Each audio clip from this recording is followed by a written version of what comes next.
Yay Media Group. So do you remember what my plan was for that? This is how crazy I was back in the day.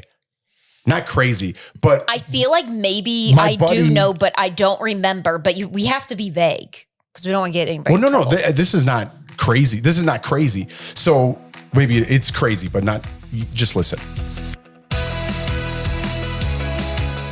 Hey guys, episode 258. Cruising along, and T Swift's getting married at Madison Square Garden. That's the big headlines right now. It is.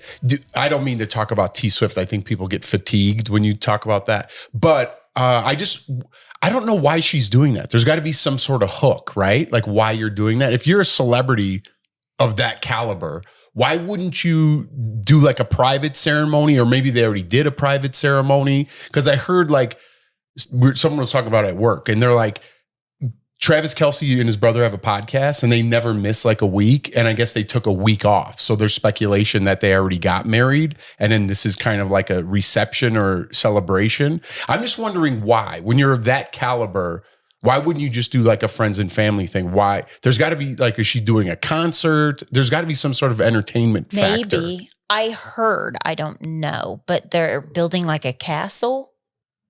Yeah, see, there's all these on the speculations. Inside, I know nobody's going to know. And I heard there's 1,000 people going. I wonder if Blake Lively is invited. See, so you are invested a little bit. No, I just don't like Blake Lively anymore. I think she's a snake. Mm. I follow, if you don't know, Justin Anderson. He's a celebrity hairstylist. And there was like this article about him because I worked with her, I guess, and he just does not like her at all. And he calls her Snake Lively. Who does? Oh, it's Justin? Yeah, but openly. Like on his Instagram, he kills her every single time because he like does not like her. All right, I don't want to get in a hot goss of Blake Lively. People get turned off. We were getting towards the marriage part. Yeah. Are you upset that we got married in the courthouse? Would you have rather had a big wedding? The courthouse wasn't... Everything was like a blur, I feel like, that day. Was I happy that day we went to the courthouse? Not really. That's me being 100% honest. We had no family with us.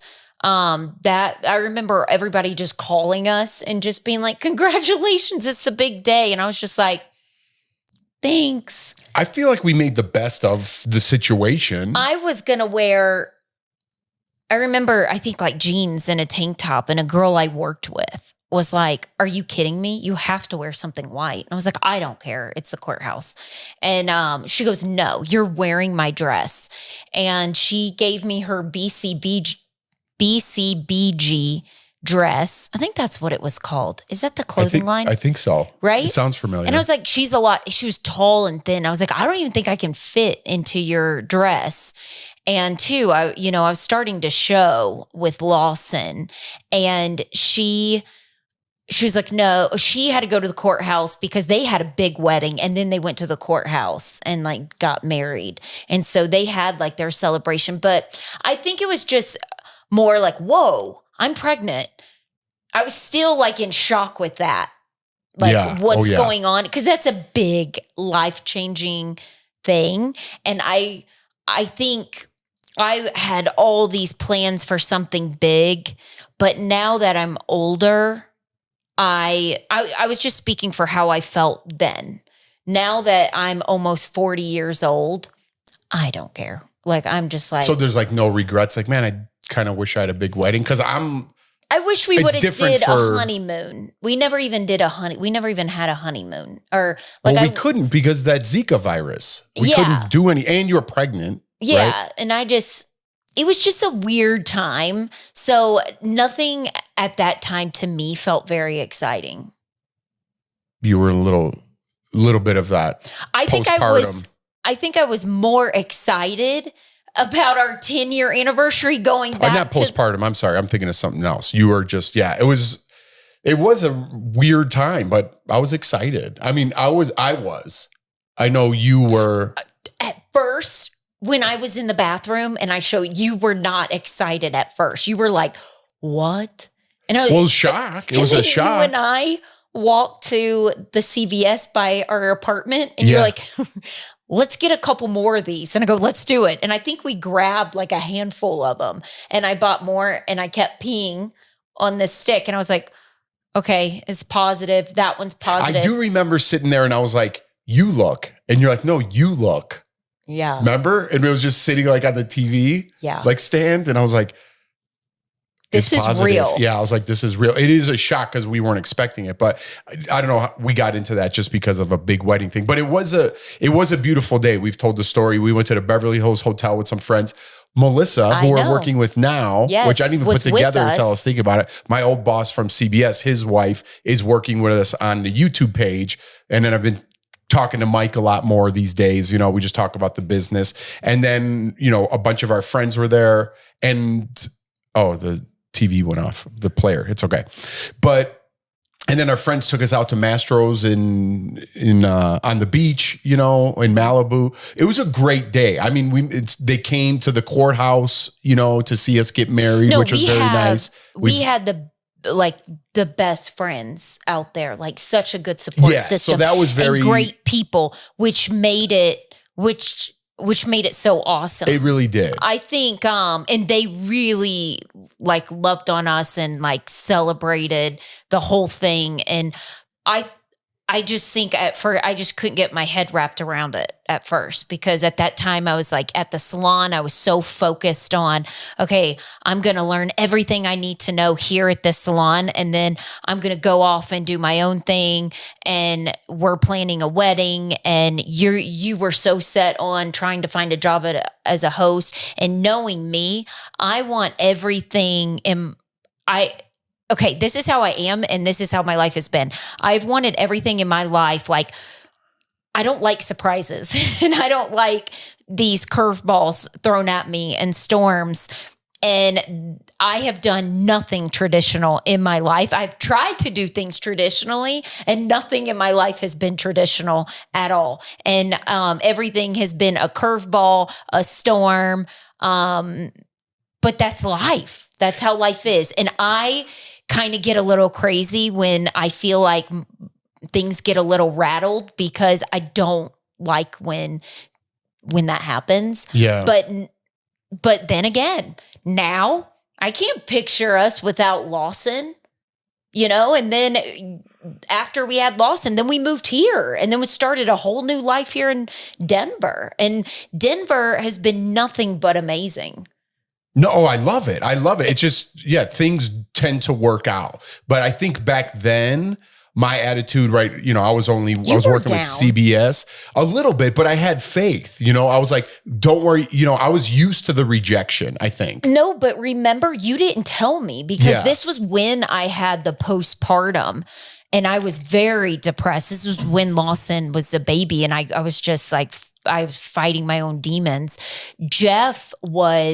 You didn't tell me you got dropped by your agent. You got dropped by your print person. You got dropped by your commercial agent. The modeling company dropped me. Everybody dropped you. And then my hosting agent dropped me. Yeah. But then my commercial agent and my print agent were the same. So they dropped me in print, but then the girl that Lindsay, our friend, hooked me up with, I went into her office and she's like, they dropped you? And I'm like, yeah. And I'm like, and I was kind of talking to her, and she's like, well, listen, we'll just try to get you some commercials, you know, and like stick with it. I know this happens. It's part of the process. And I was down but for some reason, it really lit a fire under me, you know? And I think it was because your back was against the wall, and you were like, I have a son now. Yes. Now what do I have to do? And it was more so your motivation was Lawson.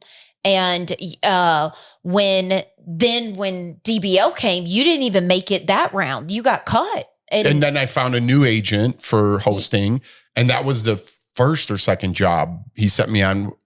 And then did I get a new print agent? I did. I signed with LA Models, and then you were with LA Models? Yeah, I was with LA Models. I didn't know that. Yeah, at the very end. Because they dropped me I was with this company called CESD, Commercial and Print. Oh, and then I remember seeing the logo. Remember LA Models? And then I got, that's who I booked the National Ford commercial with.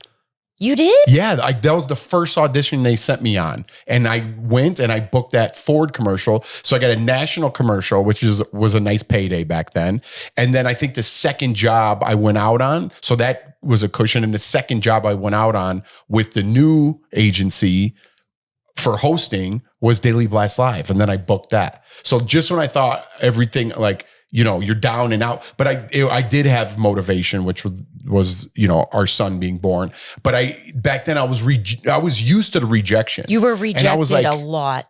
But that's part of the business. Now it's like the rejections are starting to weigh on my shoulders. That's the difference, you know? So I do an audition. I'm like, well, this is a waste of time. Why am I doing this? As opposed to my thinking back then, like, you know what, just get out as many as I can because I know it's a numbers game and I'm going to get no's, but one of them's going to hit, you know? Now it's like, man, there's nothing out there. I question myself more. Is it because of this? Am I aging out of the business? I have a million questions. Is society changing? There's so many things in my head that don't need to be there. You know what I mean? Like all that's bullshit. No one else is thinking that. They might be, but it shouldn't be my problem to worry about what other people think. It should be worried about how I feel about myself, you know? And like, things, like you said, life happens. Life doesn't always go according to plan. But I was more used to rolling with the punches when it was just me and you and no one was depending on us. And then when you have kids, your mindset changes and everything hurts twice as much because you're like, what am I going to do? I got to raise these kids. I'm responsible for them.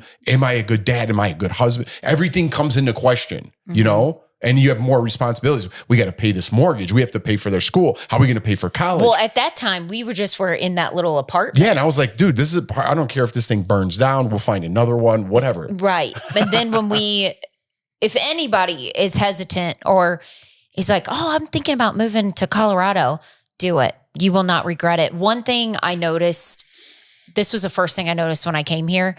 There is so much to do outdoors with your kids here in Colorado. And I think that's what saved me. Being a new person here in Colorado, not knowing anyone.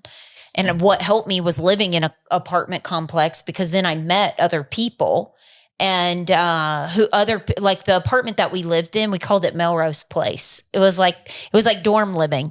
And everybody there had really good jobs and people were either coming there because they were either building a home or they were trying to figure out where they wanted to live in Denver, or some people just enjoyed living in high rise and partying and single life. But it was a really good group of people. In the complex? Oh, yeah.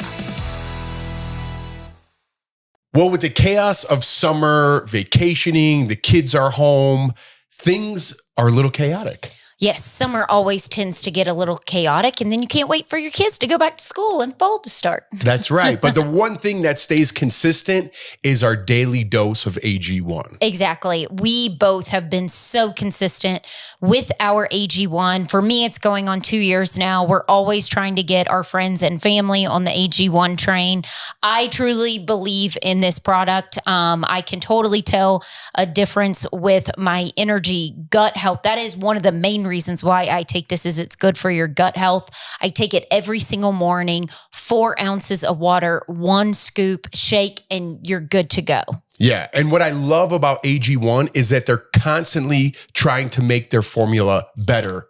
And they did that with their next gen AG1. I know. I love that they're constantly, like you said, making things better and trying to find other things that people can try. Like I love that they have the vitamin D3, K2. I love that they have the AGZ for sleep. Now they have this new next gen. It's just, they're constantly improving. The next gen formula delivers 75 plus ingredients clinically shown to support gut health, fill common nutrient gaps, and improve key nutrient levels within 3 months. I can tell a difference whenever I haven't taken my AG1 if I miss it in the morning. Yeah. And we've had a lot of vacations this whole summer.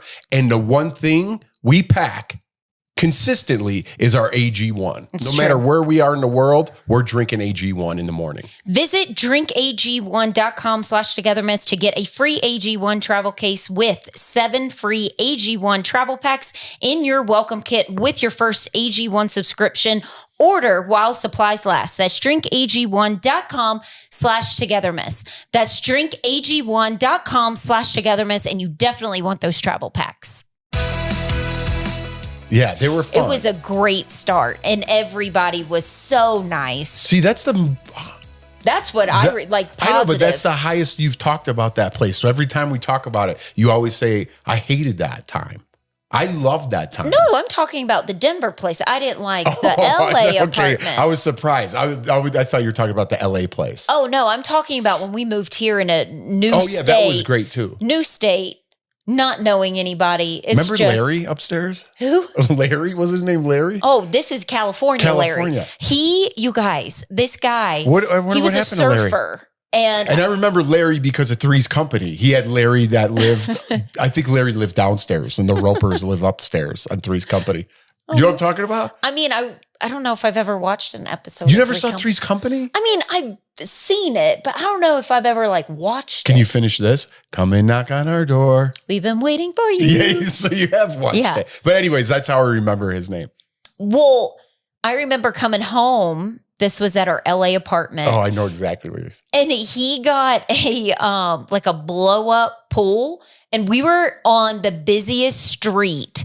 Remember how noisy it was? And we were between Wilshire and Santa Monica. There's this street called Texas Avenue, if you're familiar with that area. But people who are not even from LA know Wilshire and Santa Monica. They're busy streets. So there's a street that sneaks between them, and that was Texas Avenue, and that's where we were. Yes, and he had a blow-up and we pool. had no air conditioning.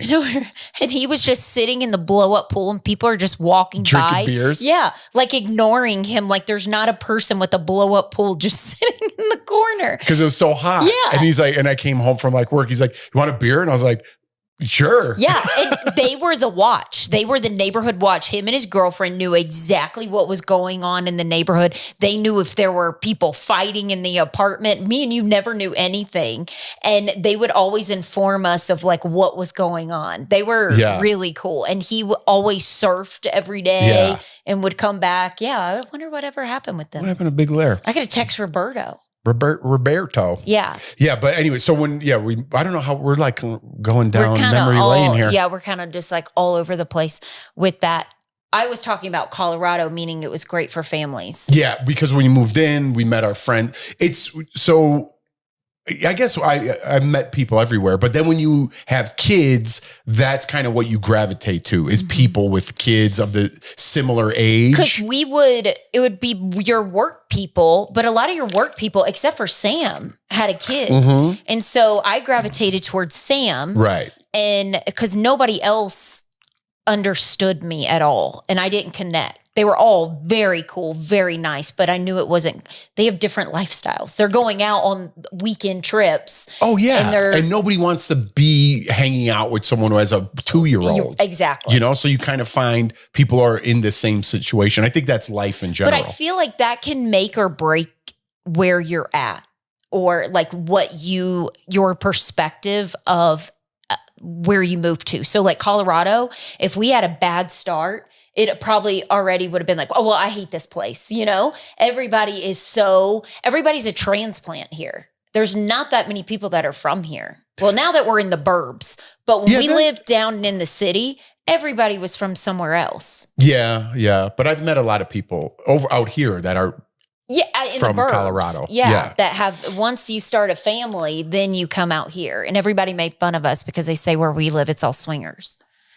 Remember that? I've got no evidence of that. So they say there's this like swingers bar. And I want to go to it. I want to see if it's like a legit place. We're not asking for trouble.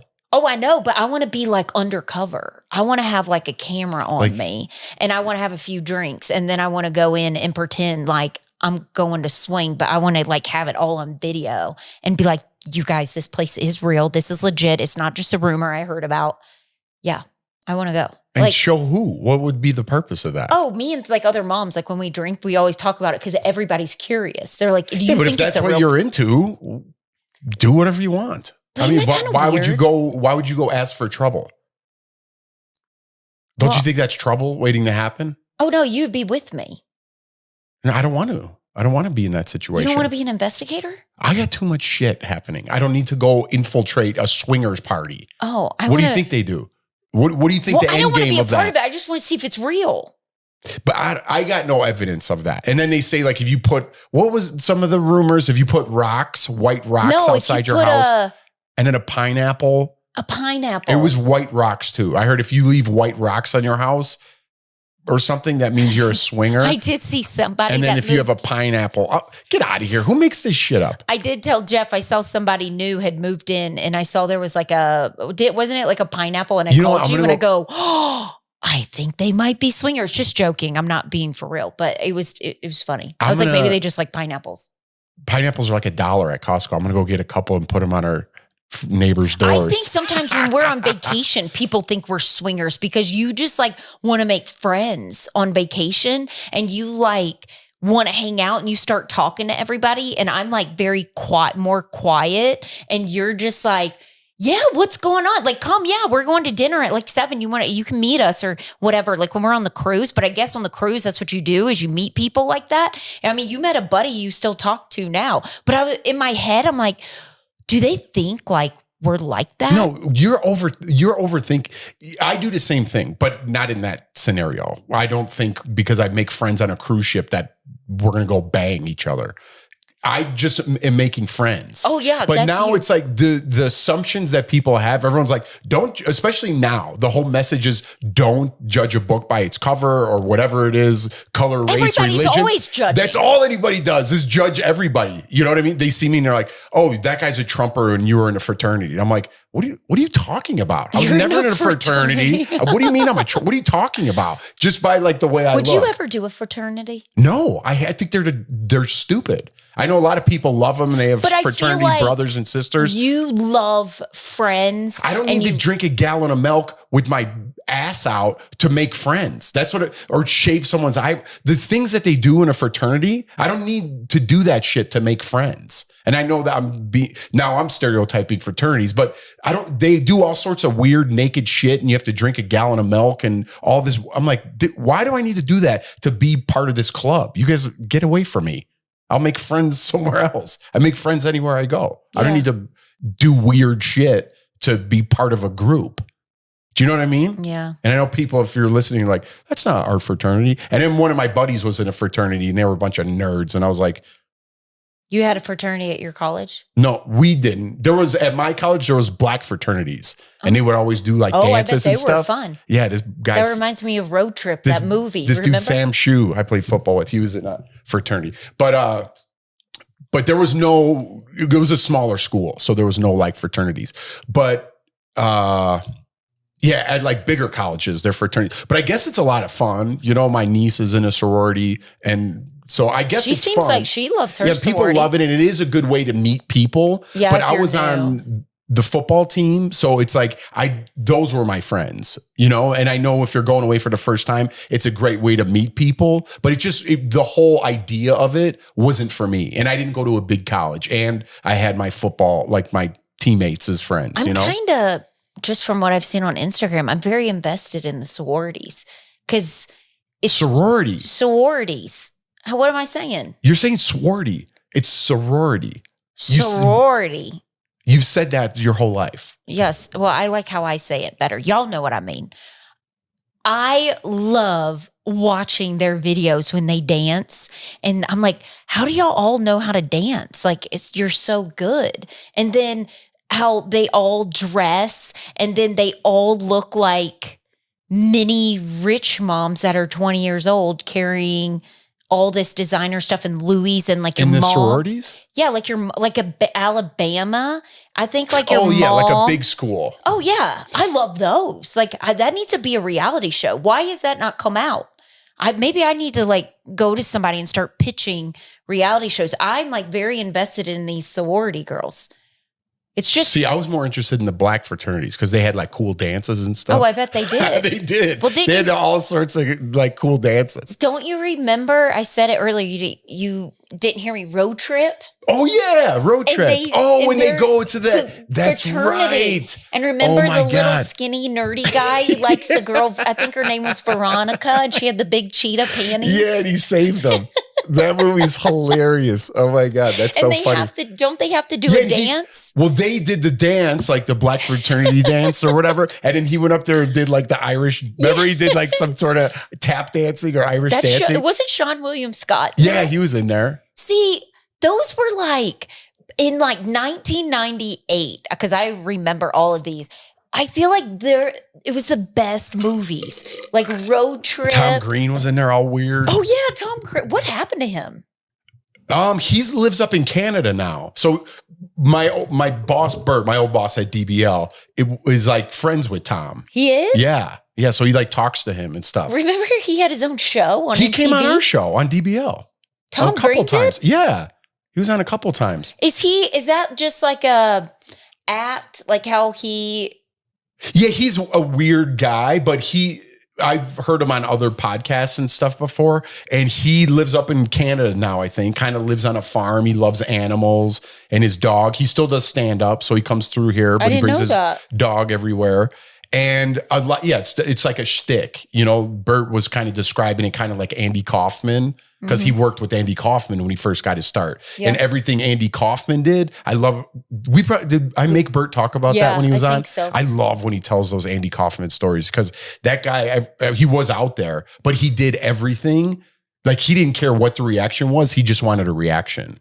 You know, and I think that's so I think Tom was the same way, and he's really close with Tom Green. From what I know, he's very close with his parents, but he does do like the weirdest stuff. But Joe Rogan always credits like Tom Green for how Joe Rogan started like his podcast. Really? Because Tom Green, which is funny enough, like our house is turning into like a whole studio now. Because of like our basement studio. Now we're going to have an upstairs studio for the YouTube Watchalongs, which starts July 9th, by the way. We're going to put out some promos. It's going to be fun. We're very excited about that. Yeah, don't forget, I did an Instagram story about it. You guys can watch along with us, Big Brother, because some people are getting confused. They're like, we're going to watch. It's totally separate from the podcast. It's going to air on YouTube, but we're going to be live watching with you on Mountain Time. And then we're going to, we'll do a whole podcast about what we're doing with that, but I don't want to go too much into weeds. But July 9th, when Big Brother starts Mountain Time, we're going to watch it. So we kind of got to figure out, because that kind of alienates the rest of the time zones, but I don't know how we're going to fix that. You guys are going to just watch it again on YouTube. But anyway, anyways, Tom Green rewired like his whole house because he built like a talk show studio in his house. Didn't he have wasn't there the Tom Green show? That was in his house. Wasn't that on MTV? I think so. Or am I making that up? I swear I saw that. And I think Bert helped Tom start that show. If I'm remembering correctly. Yeah, I think Bert had some involvement with that. Okay. So Tom Green like made his whole house a studio. Remember, you ever watch Seinfeld when he does the Merv Griffin show? Uh-huh. No, you don't. No, I don't. Okay. Anyways, people remember that episode. That was a funny episode of Kramer he finds like the old Ed Sullivan set in the trash. I've never watched And he Seinfeld. moves the whole set into his house. So when you walk into Kramer's apartment, he's like, hey, and everything's a talk show. It's a really funny episode. I love Seinfeld. But anyways, he did that. And Joe Rogan was a guest on there. And Joe was saying, he's like, Tom, remember? Because he has him on all the time. Okay, and this was Joe Rogan when like Joe Rogan was Fear Factor host and stand up, not even Joe Rogan the now. Podcast. Okay. Right. So Joe Rogan's like, I like what you're doing here. I think you're onto something. You know, like meaning like the talk show we're doing in your house. And he always does kind of he didn't invent podcasts, Joe Rogan. Some other guys started podcasts, but he was really early on in the game. Mm-hmm. And when he used to do it, he'd just have his friends over and just smoke weed and talk about UFOs, and they'd get smashed. And everyone's like, and Joe Rogan even says, he's like, every single person that I brought on, because he knew some people in the business, comedians and things like that. Everyone's like, dude, what are you doing? There's like 2 people listening. And he's like, whatever, let's just have a good time and talk about weird shit and smoke weed. And so he said in the beginning, everyone's like, are you crazy? This is so stupid. But he kind of like did that because of what he saw at Tom Green's house. Okay. And so that's kind of how Joe Rogan got a start. And then he just kept up with it. And then boom, it became Joe Rogan. Yeah, he's the number one podcast. But that's how everything starts. You know, like, you guys are doing a YouTube rewatching? That's stupid. You know, it's like, All right, well, you got to throw some shit at the wall. Something's going to stick, you know? Well, it's summertime and a lot of holidays going on, and that means a lot of hamburgers and hot dogs, but it doesn't have to be. Yes, and I love Hungry Root because in the summer, it's so hard to stay on a schedule. No one's on a schedule. Just like Jeff said, holidays, everybody is running around doing things. It's easier just to go out to eat, but you want to be healthy too. You don't want to just eat out all the time, and Hungry Root helps you meet all your dietary preferences. It helps you meet any goals. If you're on a high protein diet like Jeff, you can get that. For our kids, we try to be healthier without them. They would eat bad every single day if we let them, especially in summer, because they think, hey, it's summer. I can do whatever I want. I'm like, no, you still have to eat healthy. We have to eat our protein. Yes. And Hungry Root makes it easy with 50,000 chef crafted recipes. That means there's something for everybody. Like Jordan said, I'm on a high protein diet, but I also like Mediterranean dishes. And with Hungry Root, you're going to try a flavor that you never tried before. That's what I really love about that, because I'm an interesting eater. I love to travel around the world. And with Hungry Root, you could eat around the world right in the comfort of your own home. Exactly. Hungry Root keeps getting more personalized by learning your taste and dietary needs over time. It knows what you actually want and keeps refining what you get. Hungry Root screens out over 200 additives like high fructose corn syrup, artificial sweeteners, and preservatives. All their meat and seafood is high quality with no hormones or antibiotics. Hungry Root's quality standard doesn't slip, and you know what to expect. At this point, we don't really think about meal planning because we have Hungry Root. Yeah, it just happens. And if Jordan could do it, so can you. You got to try out Hungry Root. You're going to love Hungry Root as much as we do. For a limited time, get 40% off your first order, plus get a free item in every box for life. Go to hungryroot.com/togetherness and use code TogetherMess. That's hungryroot.com/togetherness, code TogetherMess, to get 40% off your first box and a free item of your choice for life. That's hungryroot.com/togetherness.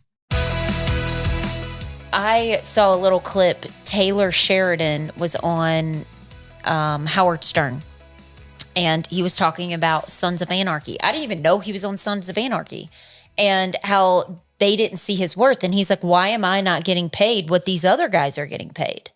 And he was like, I'm going to leave next year. And they're like, okay, we'll give you like $15,000 an episode. I think that's what he said. And he's just like, well, these guys are getting 20. Why am I not getting the same as them? And I mean, to be able to walk off like that when you're getting something instead of nothing. That's balls. That's balls. And then he goes, and then I started writing. And then now look at him. The Landman, Madison, 1923, all those shows. It's awesome. I don't know how he has time. I listened to a podcast with him on there too. And it was Joe Rogan too. And I listened to, he was on there a couple times. But it's just, I don't know. That guy's an interesting cat because how much work he puts in and how many shows he green lights. It's, for people, I always talk about the business, like my business, because that's all I know. But when you do a show or something, or when you do a scripted series or movie or whatever, even working at CBS, everything, there's like checklist of people. You got to email this person. I've told the story, an example of just being at the bottom of the totem pole at CBS. All right, you can give an example, us trying to get guests for whenever we were doing Big Brother evictions last year, trying to get someone to come on our little live show, and how hard it was to get some. You would have thought we were trying to get an A-list actress. Well, we're outside the circle of trust with CBS now, but yeah, we had to jump through a million hoops, even though we were on the show, just to get one guest. Yeah. People are always like, why don't you have more players on? I'm like, well, we could go back to the well with all the old players, but I kind of want some current players. And especially if you're knocked off early, like they're like, we got to be on the call and listen. I was like, but it's people justifying their jobs. Exactly. Even in that situation. Yeah. They're like, so who are you again? I'm like, what are you talking about? I'm just going to call Rich and Allison. Who are you? Yeah. Like at one point I got frustrated and wrote an email like that. And then they're like, okay, you could have one guest, but it's 20, all these rules. but it's this, even when I was hosting and I was on the inside, like Jeff's going to wear this shirt, and people that I didn't even know in the email chain, they're like, why don't you wear a purple shirt? Or why don't you, like, we'd have to get the script approved. Why don't you say this instead of this? And then it just meant the same thing. I'm like, what are these notes? And that's where Mike, my old boss at CBS, is like, listen, this is how it works in the business. I didn't know all this, And he's like, people have to like value themselves and add something to whatever we're doing here, even though they had no idea what we're creating or what we're doing or what the idea we're going for each individual guest that I was, doing my thing with. And I was like, okay, fine. I'll say it like this. Okay, fine. I'll wear a different shirt, but it's just people like justifying their jobs that have no business in what we're doing. I'm sure they do other things. I still don't know. When you were there, though, the people working there were so cool and so fun. But I worked with a tight group of people, but then they had other people that they worked with on their team.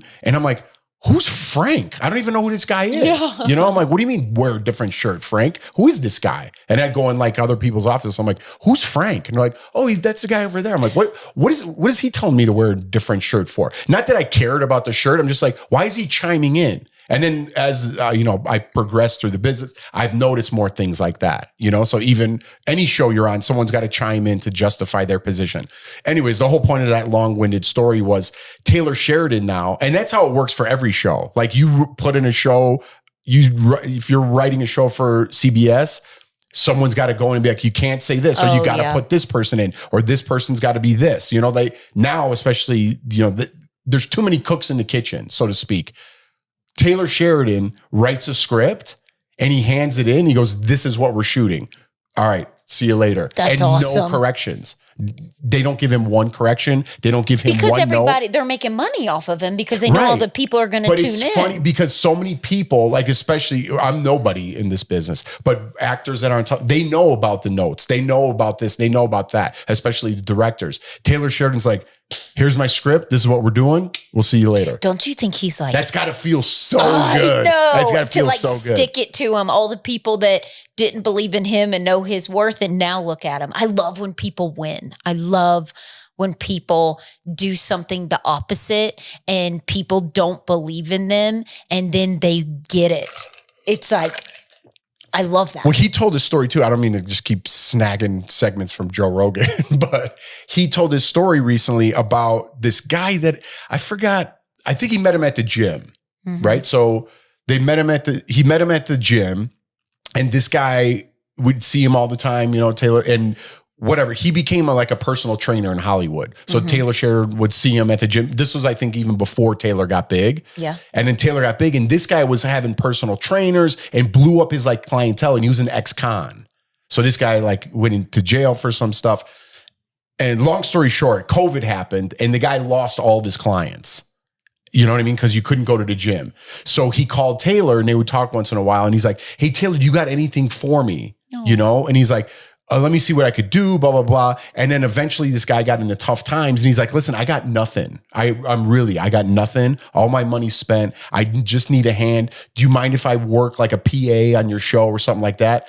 And Taylor Sheridan was saying like, listen, I wanted to help this guy out. He goes, I didn't want to just cut him a check because that only lasts so long. And then he goes, the way he handled just that situation, because Taylor now is Taylor Sheridan, this huge success.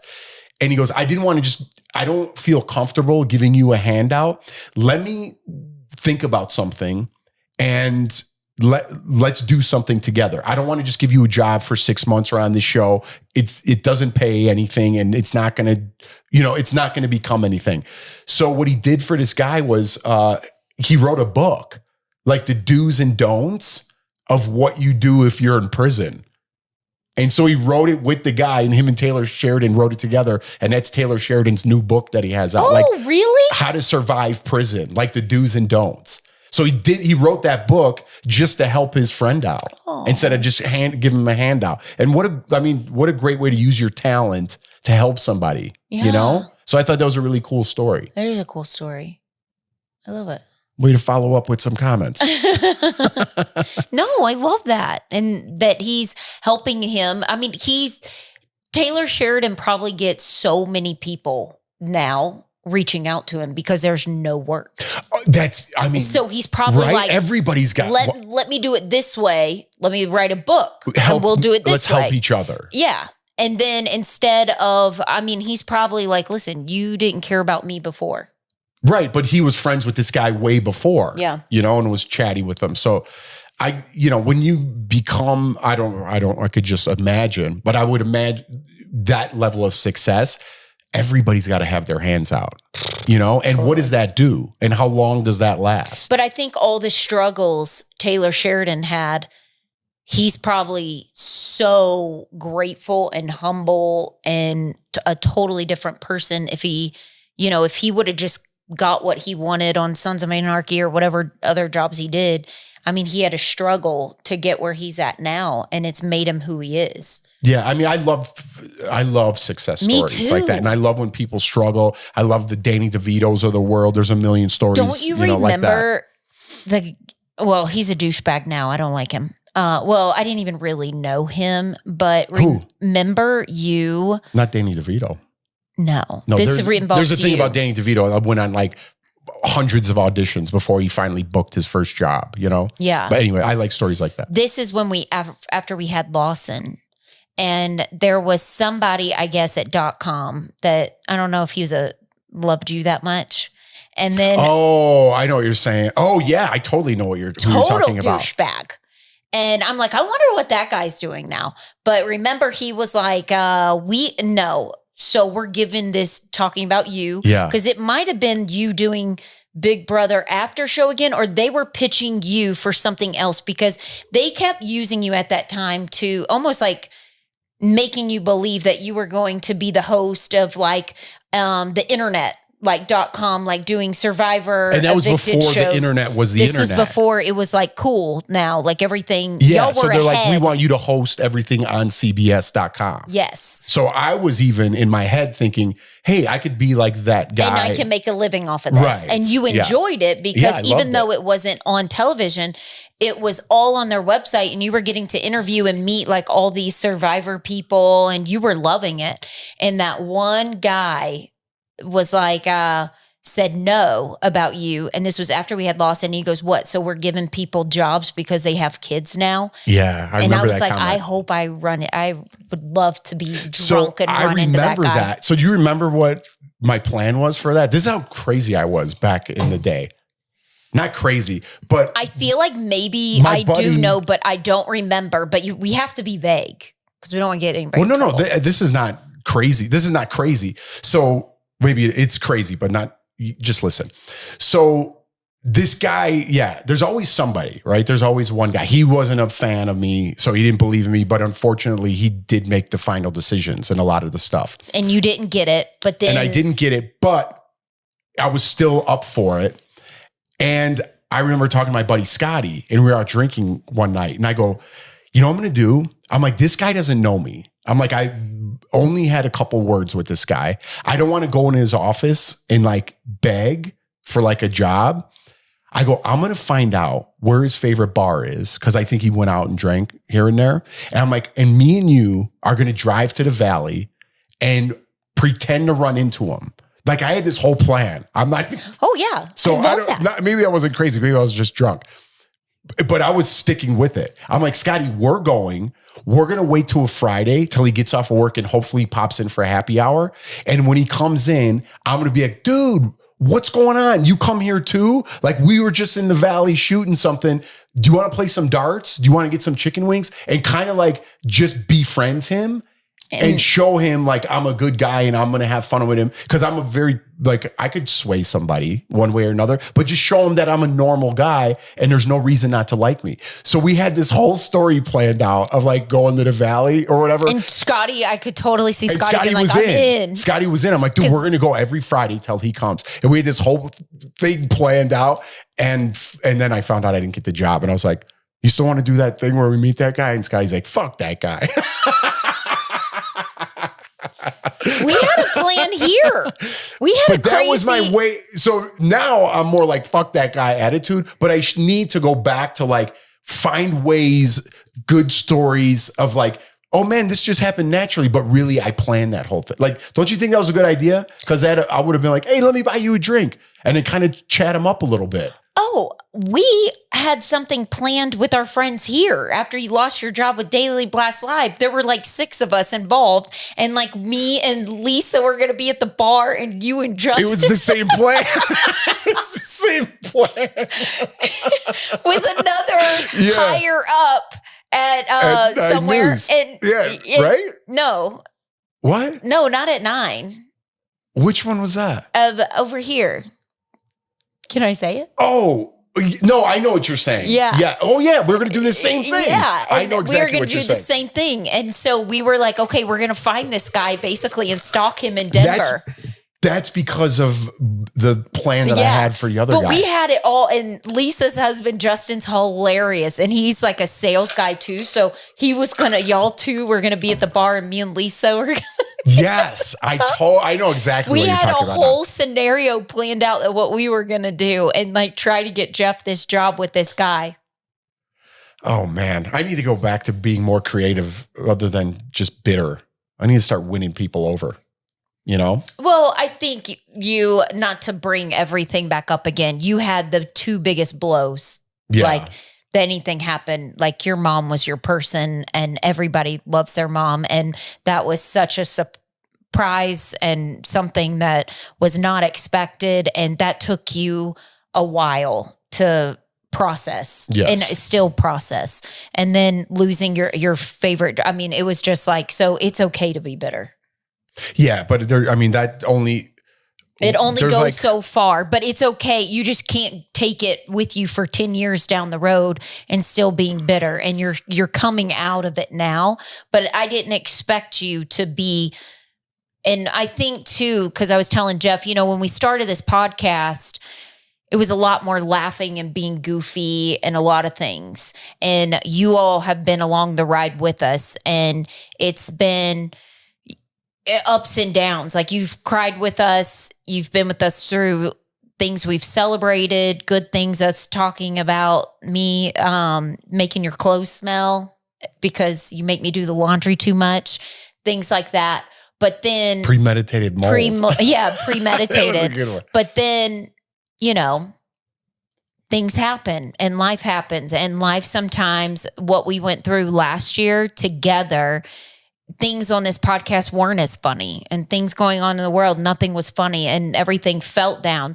So I think the podcast went down a little bit because you're going through so much, in your mind. For something like that, you can't fake your way through. No. You could try to fake your way through life for a little bit. It was what I did, but you got to put the pieces back together, because that's not what my mom would have wanted. Right. I don't want to get into all that. No, but I'm just saying, like, some people are like, oh, it's not as funny as it used to be. Well, what we went through, I wasn't going to say, I knew when we would sit down and record, you're not in any mood to laugh and crack jokes. And then I felt so bad for you that I'm like, it just didn't feel right to try to make you laugh. And then we're over here like trying to put a smile on because you didn't want to talk about it, Yeah. But then it's like, now you're healing. You're still not okay, but you're better than you were last year. Yeah.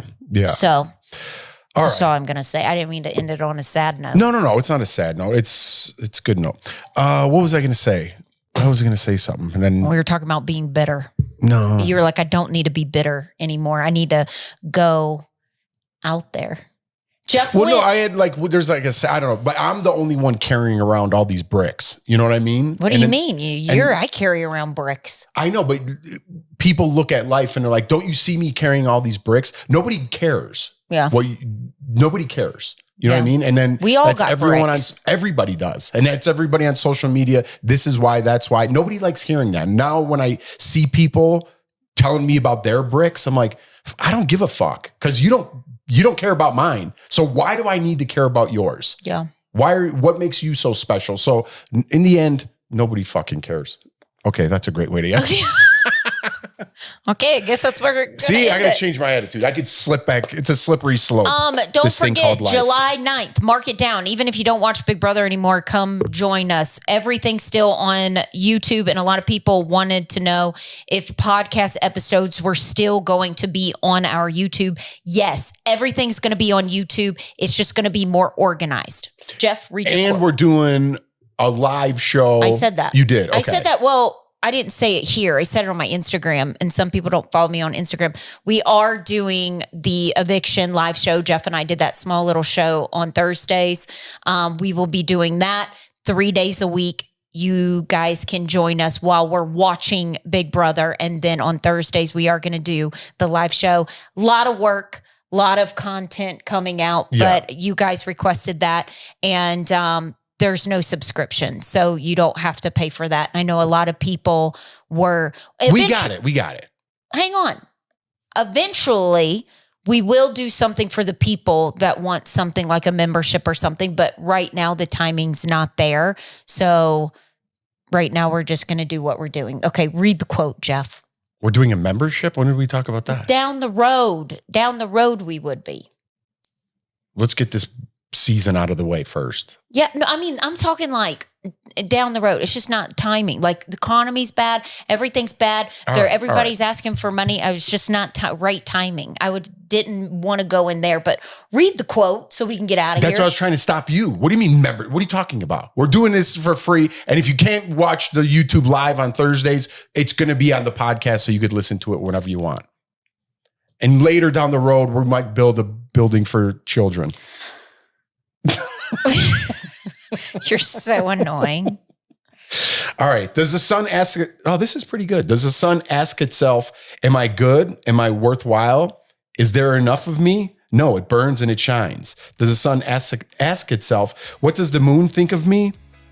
How does Mars feel about me today? No, it burns. It shines. Does the sun ask itself, am I as big as other suns in the other galaxies? No, it burns and it shines. That kind of goes with what we're saying. Yeah, it's kind of like what we talked about. That's what I'm trying to get away from. I just need to burn and shine. I got to stop asking. You just got to go for it. All right, bye.